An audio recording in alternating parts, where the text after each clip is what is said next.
Nora Fingscheidt, you directed and co-wrote the Outrun about a young woman's struggle with alcoholism, which is based on the memoir by Amy Liptrot. What inspired you most about the memoir when you read it? Many things, actually. I think what struck me first is the partly really brutal honesty in which Amy describes her time in London and how she messed things up, and what went down. But I think what came in addition was, there was so much depth to the story. It wasn't just about alcoholism, it was about the inheritance of mental illness, how the place and the culture you grow up in shape you. So it was about healing and recovery. Then she's a very nerdy person. So it really was about nature and scientific facts. And it's this process of somebody slowly reconnecting with herself, with the place she comes from, and sort of also comes to terms with her family story. Yeah. Now, you actually co-wrote the screenplay with Amy. Was it an emotional experience working with her to tell her life story and adapt it for the screen? Yeah, very much. Very emotional, I must say, and I feel very honored that she gave me so much trust and creative freedom to create a film. It comes there is a massive responsibility because I always knew, like, I'm going to move on to the next film. Saoirse's going to move on to the next film. Amy will have to live with this film forever. So do her parents. So sort of, I thought, the most important thing is that once the movie comes out, they live in a small community. Many people will have seen the film. They still need to walk proudly through the streets of Kirkwall.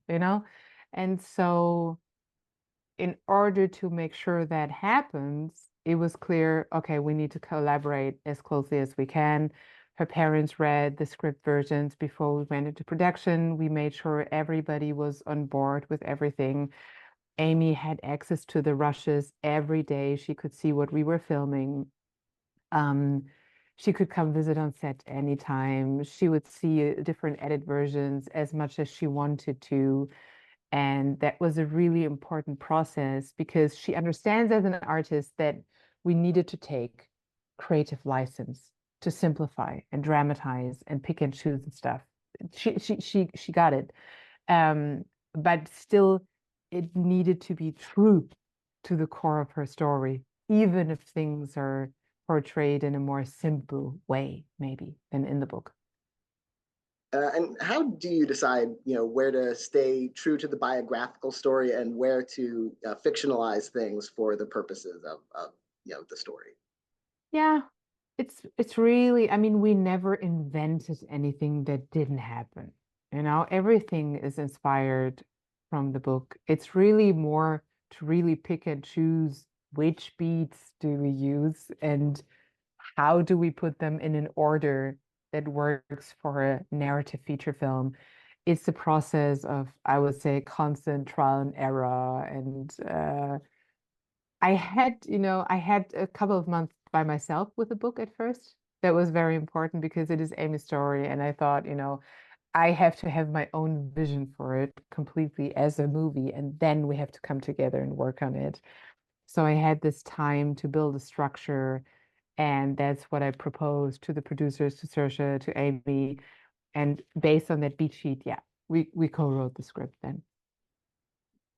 Now, you filmed the on the Orkney Islands, where much of the story takes place. What was that experience like? Was it complex to film on location? How did that come together? It was a challenge and a blessing at the same time because I mean it's such a hustle to go to a tiny remote island in the very north of Scotland. You can't even get trucks on the island. There is a ferry that brings the cars twice a week with a crane that then picks the little cars up. But there's also been blessing because we had to work so closely with the community and they were embracing us and helping us and supporting us and they're in front of the camera and behind the camera. And so weirdly, those extreme circumstances become some sort of boot camp for team bonding almost. Yeah. And you included locals in the shoot in order to, you know, create this authentic feel for where you were for the setting. How did that compare to directing, you know, the experienced actors like Saoirse and everyone else involved? I think it inspired both sides, in a way.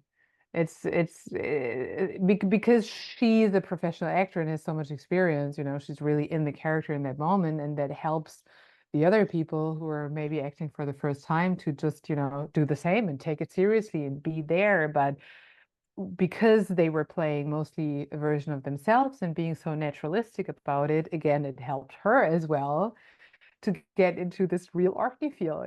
So I think it was really nice. And then for me, working with actors in the end, it's hard to generalize. Everybody needs something else. It's my job to find out what do they need from me in order to feel free. Somebody need to talk a lot, somebody don't want to talk at all, somebody want to rehearse a lot, other ones don't want to rehearse at all. And so my job is like, what can I offer so you feel free and can do your job? And the story, the film at least, is structured in a chronologically nonlinear way. Did that approach come from the memoir, or was that something that you brought to the film to convey this experience? No, no, no. It comes from every creative decision comes from the memoir, from the book. Everything we can talk about, the hair colors, the whatever, sound choices, music, everything starts from the book. The book started off as an internet blog. So it really is this internal experience of journal writing, like it jumps sometimes in one sentence in four different times. It covers so much more than the movie. It's about teenager times and other times in London, and the relapses she had there. We really had to almost like tame this super loose completely internal construct into something that is sort of easier to follow. It still jumps in time, but it's also not crazily. It takes you, slowly from one bit to the other. And then I think what the movie does is as Rona comes down and finally, because at first she's all over the place and she's in Orkney and she doesn't want to be there. In the end, she finally comes down and arrives in the present tense. And that's when the narrative calms down as well. So the second half, you still have some jumps in the past, but very, very little. And I think the last half hour is only straight present tense. So with her, we calm down. And of course, Saoirse Ronan is the star of the film, but she's also a producer. What was it like working with her in both of those roles, sort of on both sides of the camera? You know, it's my second time now working with an actress that's also a producer, and that's a great, great thing because then it's her baby as well. Sometimes when you work with actors, they're so busy filming other things, and you're like, hello, we shoot this film in 2 weeks. When you have an actress who's also the producer, like the creative process starts so early on in development and goes all the way through post-production. And so the character can create a dimension of depth, which is, all of a sudden possible. I mean, she went with us 4 times to Orkney. We had to go for a pre-shoot for lambing season and then again in June when the birds were nesting. And, she was always up for it and coming. And that is because she is a producer on this as well. So I loved it. And we've seen stories about addiction and recovery told before, but of course, everyone's journey through that experience is different. What did you hope this particular story would convey to the audience about what that experience is like? I mean, first of all, I hope the film takes the audience on a sort of a trip. You know, it's not just, oh my God, how bad is alcohol? It's really more this reconnecting with a place, with your heritage. It's about the heritage of mental illness, all that kind. So I hope, the film takes us on a weirdly poetic audiovisual journey in a way. Um, but then I hope long term, that it creates understanding for how tough recovery can be. It's not just, oh, you're sober for a year. No, great. Get a life, get your life back. It's more like, wow, for some people, then the real tough work starts. because then everyday life starts again. Or for some people, after 12 years, it's still one day at a time. And it's a non-linear process, and I think that is something that maybe people who don't struggle with addiction aren't really aware of. Um, and for people who do struggle with addiction and they happen to watch the film, I hope that it creates hope, and encourages them that Amy's journey is a remarkable success story. And I hope that, that inspires people. And another aspect of the film that's really impactful is the cinematography. Whether it's capturing the chaotic life of Rona in London, or just the beauty of the Orkney Islands. What was your approach to that visual style that you wanted to bring to this? Well, I think we started really with the question of, okay, where is Rona in her journey, And so in Orkney at the beginning, she doesn't want to be there.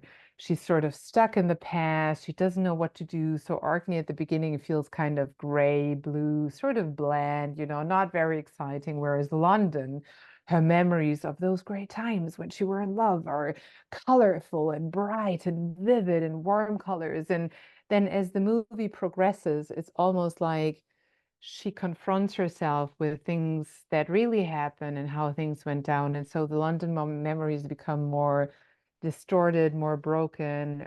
But at the same time, as she sort of starts to come to terms with her past, she opens up and starts seeing the beauty of Orkney. And so Orkney becomes wider and bigger and more colorful. And so the two thing they do this weird crossover. That was our concept. Yeah. Now the Outrun is in the awards conversation, especially Saoirse. Her performance is, really remarkable part of the film. What would it mean for you for this film to be recognized for your work and for the work of, those involved? Well, I think she deserves great recognition for an incredible, incredible performance that she gives, no matter if that's through audiences, critics, awards, whatever, I think she pulls off something that really she hasn't done before in her career yet. And she carries the whole movie on her shoulders. The movie is half the film is her by herself on a tiny remote island. And there are so many nuances. So whichever sort of reward she gets, I think she deserves all of that. I want to congratulate you on the film, and thank you so much for speaking with me about it. It's been a pleasure. Thank you. Thanks for having me.